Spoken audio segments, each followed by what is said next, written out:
اس تمہید کے بعد اللہ تعالیٰ کے نام پر ہم قرآن کریم کا ترجمہ اور اس کی مختصر تشریح اور تفسیر کا سلسلہ شروع کرتے ہیں۔ اللہ تبارک و تعالیٰ اپنے فضل و کرم سے، اپنی رحمت سے اس کو اپنی رضا اور خوشنودی کے مطابق انجام دینے کی توفیق عطا فرمائے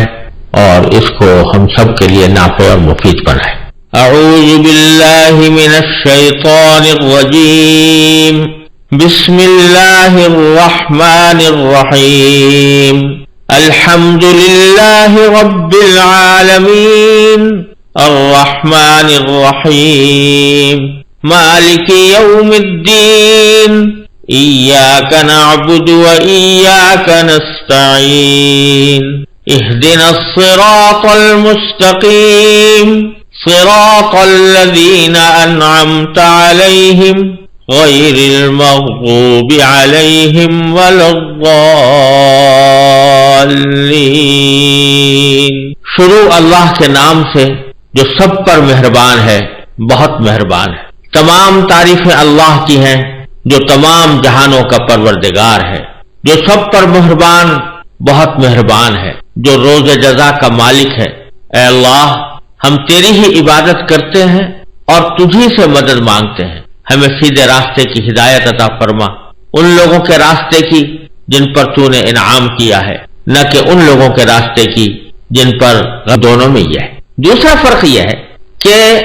رحمان کا جو لفظ ہے وہ صرف اللہ تبارک و تعالیٰ کے ساتھ خاص ہے۔ اللہ تعالیٰ کے علاوہ کسی بھی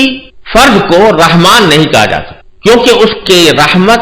اللہ تبارک و تعالیٰ کی رحمت یہ وسعت کا اس میں اشارہ ہے، تو وسیع رحمت کسی کی بھی نہیں ہو سکتی۔ کوئی فرد دنیا میں یہ دعویٰ نہیں کر سکتا کہ اس کی رحمت یا اس کا رحم کائنات کی ہر چیز کو شامل ہے، کوئی بھی نہیں کہہ سکتا۔ یہ صرف اللہ تبارک و تعالیٰ کی صفت ہے کہ اس کی رحمت پوری کائنات کو شامل ہوتی ہے، پوری کائنات کے اوپر وسعت رکھتی ہے۔ لہذا رحمان کا لفظ کسی اور کے لیے، اللہ تبارک و تعالیٰ کے سوا کسی اور کے لیے استعمال کرنا جائز نہیں، حرام ہے۔ اگر کوئی شخص کسی انسان کو رحمان کہے تو یہ شرک ہے، کیونکہ اللہ تبارک و تعالیٰ کے ساتھ اس لفظ کا خصوصی امتیاز ہے اور اللہ تبارک و تعالیٰ کے سوا کسی اور کو الرحمن کہنا جائز نہیں۔ اسی سے یہ معلوم ہوا کہ آج کل ہمارے معاشرے میں جو یہ غلط رواج پڑ گیا ہے کہ کسی کا نام عبد الرحمن ہے تو اس کو ایبریویٹ کر کے، اس کو مخفف کر کے رحمان صاحب کہتے ہیں، یہ بہت غلط بات ہے۔ رحمان کا لفظ سوائے اللہ تبارک و تعالیٰ کے کسی کے لیے استعمال نہیں ہو سکتا، لہذا اگر کسی کا نام عبد الرحمن ہے تو پورا نام عبد الرحمن لینا ہی چاہیے۔ صرف رحمان کہہ کر اس کو خطاب کرنا یا اس کا حوالہ دینا یہ درست نہیں، اور اندیشہ ہے کہ اللہ بچائے غیر ارادی طور پر یہ انسان کو شرک کے قریب نہ لے جائے، لہذا اس سے بہت زیادہ احتیاط کی ضرورت ہے۔ رحیم کا لفظ البتہ اس معاملے میں رحمان سے مختلف ہے۔ رحیم کے معنی ہوتا ہے جس کی رحمت مکمل ہو، پوری ہو، تو یہ وصف چونکہ کسی انسان میں بھی اللہ تعالیٰ کی تخلیق کی وجہ سے ہو سکتا ہے کہ کسی انسان جب کسی کے ساتھ رحم کا معاملہ کرے تو مکمل رحم کا معاملہ کرے، لہذا رحیم کا لفظ اللہ تعالیٰ کے علاوہ بھی دوسرے کسی انسان کے لیے بھی استعمال کرنا جائز ہے، اور خود قرآن کریم نے کیا ہے، لَقَدْ جَاءَكُمْ رَسُولٌ مِّنْ أَنفُسِكُمْ عَزِيزٌ عَلَيْهِ مَا عَنِتُّمْ حَرِيصٌ عَلَيْكَ بِالْمُؤْمِنِينَ رَءُوفٌ رَحِيمٌ۔ یہاں حضور اقدس نبی کریم سرور عالم صلی اللہ علیہ وسلم کو رحیم فرمایا گیا، تو جس سے معلوم ہوا کہ آپ رحم کرنے والے ہیں، آپ کی رحمت جس پر بھی ہے پوری ہے، تو یہ لفظ خود رسول کریم صلی اللہ علیہ وسلم کے لیے استعمال کرنے کا جواز اس آیت نے پیدا کیا۔ تو وہاں پر ہم یہاں یہ بات معلوم ہو رہی ہے کہ کسی انسان کے لیے بھی رحیم کا لفظ استعمال ہو سکتا ہے، اگرچہ اس کا صحیح مصداق، حقیقی مصداق تو اللہ تعالیٰ ہی ہے، لیکن اپنے وسیع معنی میں اس کو غیر اللہ کے لیے استعمال کرنے کی بھی اجازت ہے۔ یہ دوسرا فرق ہے جو رحمان الرحیم میں پایا جاتا ہے۔ یہ تو بسم اللہ الرحمن الرحیم کا ترجمہ تھا۔ اس بسم اللہ الرحمن الرحیم کے کچھ اہم احکام بھی ہیں اور ان کے پیچھے ایک بہت بڑا فلسفہ بھی. نبی کریم سرور دو عالم صلی اللہ علیہ وسلم نے ایک حدیث میں ارشاد فرمایا ہے کہ کل امر ذی بال لا یبدأ فیہ بسم اللہ فہو اخطأ، یا بعض روایت میں فہو ابتر، جس کے معنی یہ ہے کہ ہر وہ اہم کام جو اللہ کے نام سے شروع نہ کیا جائے وہ ادھورا ہے یا ناتمام ہے. چنانچہ رسول کریم سرور دو عالم صلی اللہ علیہ وسلم نے ہر اہم کام کو بسم اللہ الرحمن الرحیم سے شروع کرنے کی تاکید فرمائی. یہاں تک کہ کھانا کھاتے وقت، پانی پیتے وقت، سواری پر سوار ہوتے وقت، کوئی خط یا تحریر لکھتے وقت، غرض ہر قابل ذکر مشغلے کے شروع میں آپ بسم اللہ الرحمن الرحیم پڑھا کرتے تھے. بظاہر تو یہ ایک مختصر سا عمل ہے جسے بعض اوقات ایک رسمی سی کارروائی سمجھ کر لوگ نظر انداز کر دیتے ہیں، لیکن حقیقت میں یہ کوئی رسم نہیں بلکہ اس سے ایک بہت بنیادی فکر کی آبیاری مقصود ہے. یہ ایک ایسی اہم حقیقت کا اعتراف ہے جس کو پیش نظر رکھنے سے زندگی کے تمام مسائل کے بارے میں انسان کا پورا نقطہ نظر اور معاملات طے کرنے کے لیے اس کی پوری اپروچ ہی بدل جاتی ہے. کیونکہ یہ اس بات کا اعلان ہے کہ اس کائنات کا کوئی ذرہ اللہ تعالیٰ کے حکم اور اس کی مشیت کے بغیر حرکت نہیں کر سکتا. انسان کو اپنی عملی زندگی میں اسباب کے اختیار کرنے کا حکم ضرور دیا گیا ہے، لیکن نہ تو یہ اسباب خود بخود وجود میں آ گئے ہیں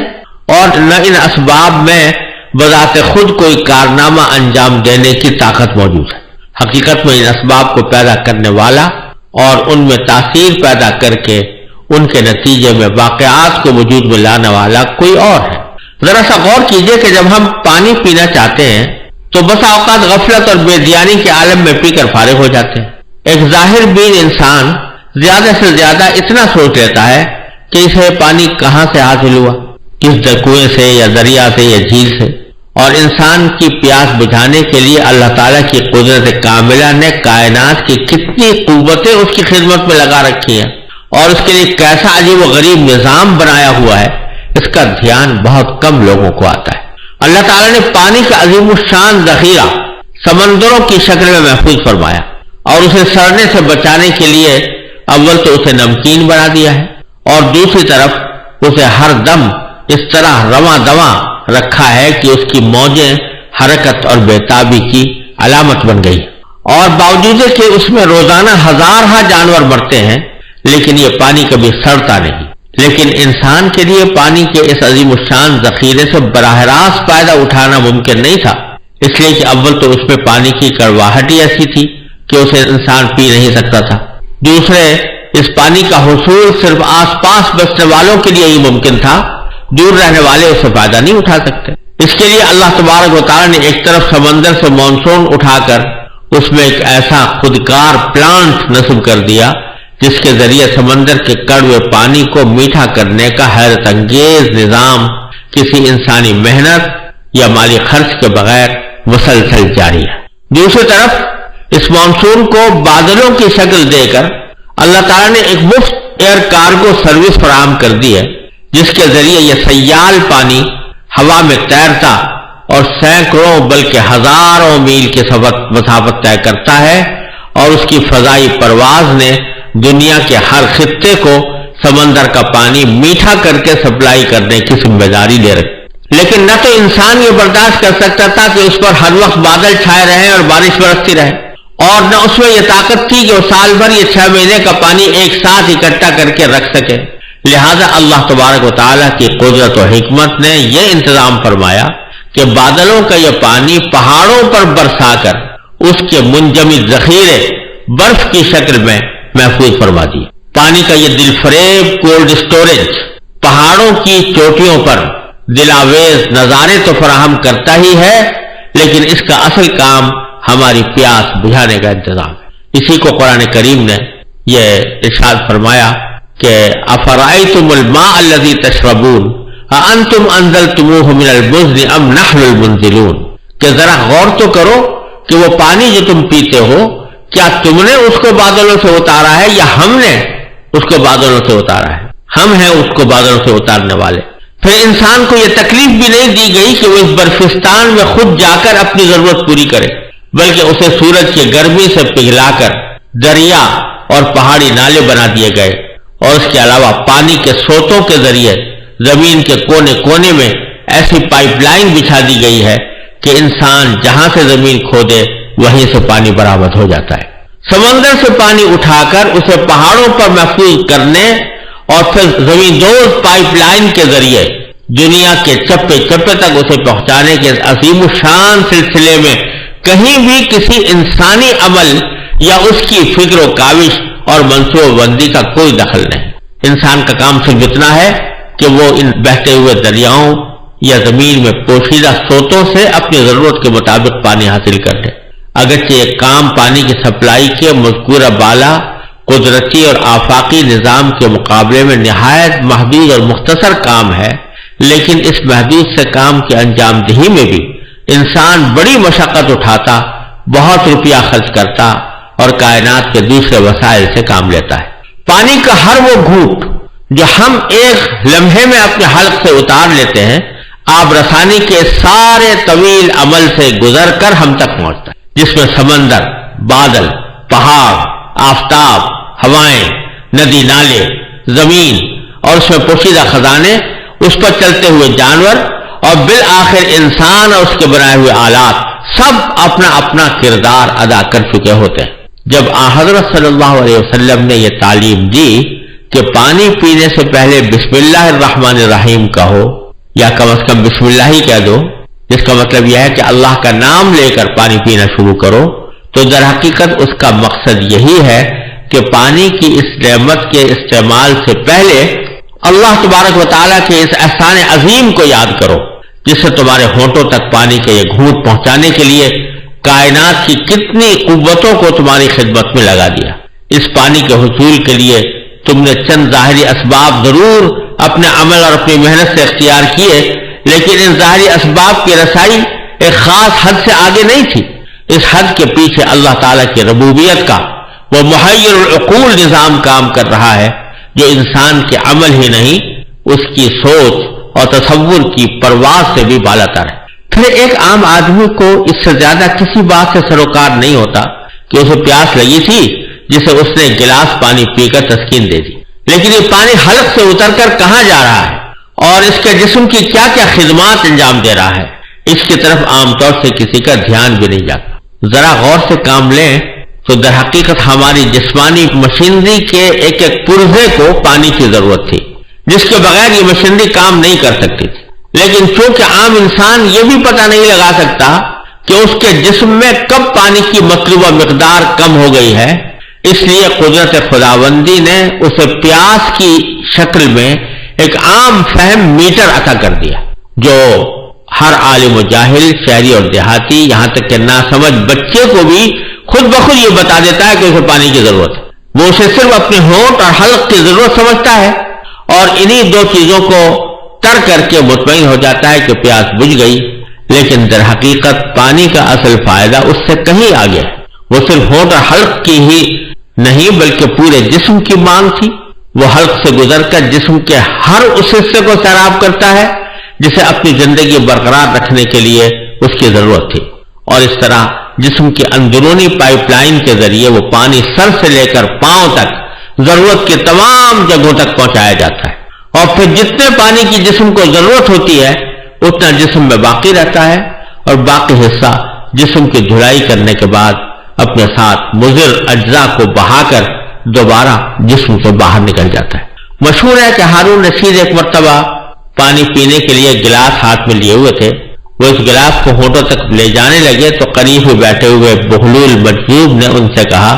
کہ امیر المومنین ذرا ایک لمحے کے لیے رک جائیے۔ ہارون رشید رک گئے تو بہلول نے کہا ذرا بتائیے کہ اگر شدید پیاس کے وقت آپ کو یہ پانی نہ ملے تو آپ اسے حاصل کرنے کے لیے کتنی دولت خرچ کر دیں گے؟ ہارون رشید نے کہا کہ ساری دولت۔ بہلول نے کہا اچھا اب پانی پی لیجئے۔ جب وہ پی کر فارغ ہوئے تو بہلول نے پھر پوچھا کہ امیر المومنین ذرا یہ بھی بتا دیجئے کہ جتنا پانی آپ دن بھر میں پیتے ہیں اگر وہ سارے کا سارا جسم کے اندر ہی رہ جائے اور باہر نہ نکل سکے تو اسے باہر نکالنے کے لیے یعنی پیشاب کرنے کے لیے آپ کتنی دولت خرچ کر دیں گے؟ ہارون نے پھر کہا کہ ساری دولت۔ اس پر بولول نے کہا کہ آپ کی ساری دولت ایک گلاس پانی کو جسم میں داخل کرنے اور اسے باہر نکالنے کی قیمت بھی نہیں ہے۔ کہنے کو تو یہ ایک لطیفہ ہے، لیکن واقعتاً یہ ایک ایسی سامنے کی حقیقت ہے جو بدیہی ہونے کے باوجود ہماری نظروں سے اوجھل رہتی ہے۔ یہ تو ایک پانی کی مثال تھی۔ روٹی کے نوالے کو لے لیجئے جو ایک لمحے میں آپ حلق سے اتار لیتے ہیں۔ ایک ظاہر بھی نگاہ صرف حد تک جاتی ہے کہ ہم نے اپنے کمائے ہوئے پیسوں سے بازار سے آٹا خریدا اور اسے روٹی تیار کر لی، لیکن بازار تک اس آٹے کو پہنچانے کے لیے کائنات کی کتنی طاقتیں سرگرم رہیں اس کی طرف عموماً نگاہ نہیں جاتی۔ انسان کا کام اتنا ہی تو تھا کہ وہ زمین میں ہل چلا کر اس میں بیج ڈال دے، لیکن کون ہے جس نے اس چھوٹے سے بیج میں ایسا پروسیسنگ پلانٹ لگایا ہوا ہے کہ اس میں سے کوپل پھوٹ نکلی؟ کون ہے جس نے مٹی کے دبیز تہوں میں اس کوپل کی پرورش کی اور اسے یہ قوت عطا کی کہ وہ اپنے منحنی جسم کی لچکدار نوک سے زمین کا پیٹ پھاڑ کر نمودار ہو اور ایک لہلہاتی ہوئی کھیتی میں تبدیل ہو جائے؟ پھر کون ہے جس نے اس پر چاند سورج کی کرنیں بکھیری، اسے لہراتی ہوئی ہواؤں کا گہوارہ فراہم کیا، اس پر بادلوں کا شامیانہ تان دیا اور اس کو جھلسنے سے بچایا اور اس پر رحمت کا مے برسا کر اس کی نشو و نما کی رفتار تیز کر دی، یہاں تک کہ ایک ایک کھیت میں سینکڑوں خوشے اور ایک ایک خوشے میں سینکڑوں دانے وجود میں آ گئے۔ قرآن کریم اسی حقیقت کو یاد دلاتے ہوئے کہتا ہے افرأیتم ما تحرثون اانتم تزرعونہ ام نحن الزارعون، ذرا بتاؤ تو صحیح کہ جو کچھ تم زمین کو گاہ کر اس میں ڈال دیتے ہو کیا تم اسے اگاتے ہو یا ہم ہیں اگانے والے؟ لہذا جب سرکار دو عالم صلی اللہ علیہ وسلم نے یہ فرمایا کہ کھانا کھانے سے پہلے بسم اللہ کہو، تو اس کا مقصد اسی حقیقت کی طرف توجہ دلانا ہے کہ اس نوالے کا حصول صرف تمہاری قوت بازو کا کرشمہ نہیں، بلکہ یہ اس دینے والے کی دین ہے جس نے اسے تم تک پہنچانے کے لیے کائنات کی عظیم طاقتوں کو تمہارے لیے رام کر دیا ہے۔ لہذا اس نوالے سے لطف اندوز ہوتے ہوئے اس دینے والے کو فراموش نہ کرو۔ یوں تو اللہ تعالیٰ کی عطا اس کی ہر مخلوق کے لیے عام ہے، کھانا اور پانی جانوروں کو بھی ملتا ہے، لیکن جس انسان کو اللہ تعالیٰ نے عقل و شعور بخشا ہے اس میں اور بے شعور جانور میں اتنا فرق تو ہونا چاہیے کہ یہ باشعور مخلوق ان نعمتوں سے فائدہ اٹھاتے وقت غفلت کا مظاہرہ کرنے کے بجائے اپنے حقیقی محسن کو یاد کر لیا کرے۔ یہ یاد کرنا ہی در حقیقت بسم اللہ الرحمن الرحیم پڑھنے کا ایک اہم بنیادی مقصد ہے جو ہر کام کے شروع میں پڑھنے کی تلقین فرمائی گئی ہے۔ اور پھر اس کا ایک عظیم فائدہ یہ ہے کہ جب بھی آدمی کوئی کام اللہ کے نام سے شروع کر رہا ہے تو دوسری طرف وہ اپنے اس کام کی تکمیل کو اور اس کے انجام کو اپنے اللہ کے سپرد کر رہا ہے۔ جب وہ یہ کہتا ہے کہ میں یہ کام اللہ کے نام پر کر رہا ہوں، اللہ بھی کون؟ جو رحمان ہے اور رحیم ہے، تو اس کا مطلب یہ کہ میں اس ذات کے سپرد اس کام کو کر رہا ہوں جو بڑی رحمت والی ہے، جس کی رحمت وسیع بھی ہے، جس کی رحمت بہت گہری بھی ہے۔ میں اس کے سپرد کر رہا ہوں تاکہ میرے اس کام کو وہی اپنے فضل و کرم سے تکمیل تک بھی پہنچائے اور اس کا اصل مقصد بھی مجھے حاصل ہو۔ جب آدمی اللہ تبارک و تعالیٰ کی طرف اس طرح رجوع کر کے کوئی کام شروع کرتا ہے تو اول تو اس کام میں انشاءاللہ برکت ہوتی ہے، دوسرے یہ کہ اس عمل سے بندے کے اندر ایک عاجزی، درماندگی اور اپنے تواضع کا احساس پیدا ہوتا ہے، کیونکہ جب یہ بار بار اللہ تعالیٰ کے نام کا حوالہ دیتا ہے تو رفتہ رفتہ اس کے دل میں یہ شعور جڑ پکڑ لیتا ہے کہ وہ اس دنیا میں خالق اور مالک بن کر نہیں آیا بلکہ مخلوق اور اپنے مالک کا بندہ بن کر آیا ہے۔ یہ بندگی کا احساس اس کے دل میں تواضع، عاجزی، ہمدردی اور غمگساری پیدا کرتا ہے اور فرعونیت، تکبر اور رعونت کے رذیل جذبات سے اس کی حفاظت کرتا ہے۔ لہذا اس بسم اللہ الرحمن الرحیم کو پڑھنے کا جو ایک سبق دیا گیا ہے یہ اپنے پیچھے حکمتوں کا ایک جہان رکھتا ہے، اور اسی لیے نبی کریم صلی اللہ علیہ وسلم نے فرمایا کہ اپنے ہر کام کا آغاز بسم اللہ الرحمن الرحیم سے کرو، اور اللہ تبارک و تعالی نے بھی اپنی کتاب مجید کا آغاز بسم اللہ الرحمن الرحیم سے کر کے اس بات کا سبق دے دیا کہ جب ہم بسم اللہ الرحمن الرحیم کہہ کر آغاز کر رہے ہیں جبکہ ہم ہر قسم کی حاجت سے بے نیاز ہیں، تو یہ تمہیں تعلیم دی جا رہی ہے کہ تم اپنے کاموں کو اللہ کے نام سے شروع کیا کرو۔